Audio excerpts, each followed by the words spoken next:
இனிய காலை வணக்கம். 25/6/2026 வியாழக்கிழமை. இன்றைய தீக்கதிர் தலையங்கம்.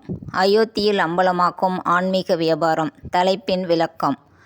அயோத்தி ராமர் கோவில் நிதி முறைகேடு புகார்கள் குறித்து உத்தரப்பிரதேச அரசின் சிறப்பு புலனாய்வு குழு தனது இடைக்கால அறிக்கையை சமர்ப்பித்துள்ளது.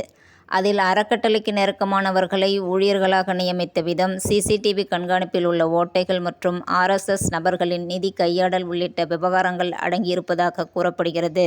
இதன் மூலம் ஆன்மீக பக்தி என்ற பெயரில் சாமானிய மக்களின் பணம் எப்படி கூட்டாக கொள்ளைப்போகிறது என்பது வெளிச்சத்திற்கு வந்திருக்கிறது. மக்களின் ஆழமான ஆன்மீக நம்பிக்கையை சங் பரிவார் அமைப்புகள் தங்களுக்கு சாதகமாக பயன்படுத்துவது புதிதல்ல. இந்த நாடகம் வெறும் அரசியல் ஆதாயத்திற்கானதோ அல்லது வாக்கு வங்கிக்கானதோ மட்டுமல்ல, மாறாக பக்தி என்ற பெயரில் சாமானிய மக்களின் பணத்தை சுரண்டும் கார்ப்பரேட் பாணி மோசடியுமாகும். அதற்கு சிறந்த உதாரணமே இந்த SID அறிக்கை. இப்பொழுது அவர்களோடு உடனிருந்தவர்களே இந்த உண்மைகளை அம்பலப்படுத்த தொடங்கியுள்ளனர். ரூபாய் 2 கோடி மதிப்புள்ள ஒரு நிலம் வாங்கப்பட்டு அடுத்த 5 நிமிடங்களில் ராமர் கோவில் அறக்கட்டளைக்கு ரூபாய் 18.5 கோடிக்கு விற்கப்படுகிறதென்றால் அந்த 5 நிமிடத்தில் அங்கே என்ன ஆன்மீக அற்புதம் நிகழ்ந்துவிட்டது? சாமானிய மக்கள் தங்களின் வாழ்நாள் சேமிப்பிலிருந்து தங்களின் கடவுள் நம்பிக்கைக்காக கொடுத்த பணத்தை அறக்கட்டளையின் முக்கிய புள்ளிகள் எப்படி திட்டமிட்டு தங்களுக்குள் பகிர்ந்து தின்றுள்ளனர் என்பதற்கு இந்த 5 நிமிட மேஜிக் தான் ஆக சிறந்த சான்று.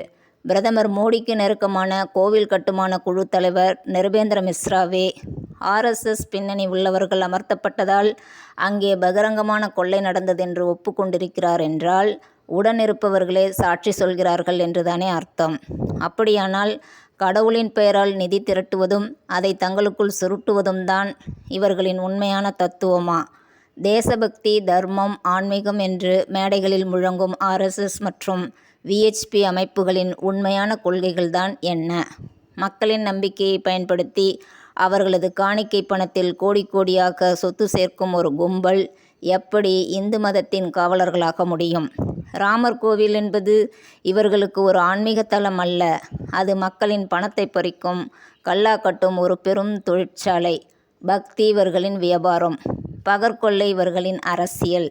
ஆன்மீகத்தின் பெயரால் நடக்கும் இந்த சுரண்டலை உண்மையான பக்தர்கள் புறக்கணிக்க வேண்டிய தருணம் இது. தீக்கதிர் தலையங்கம் நிறைவுறுகிறது.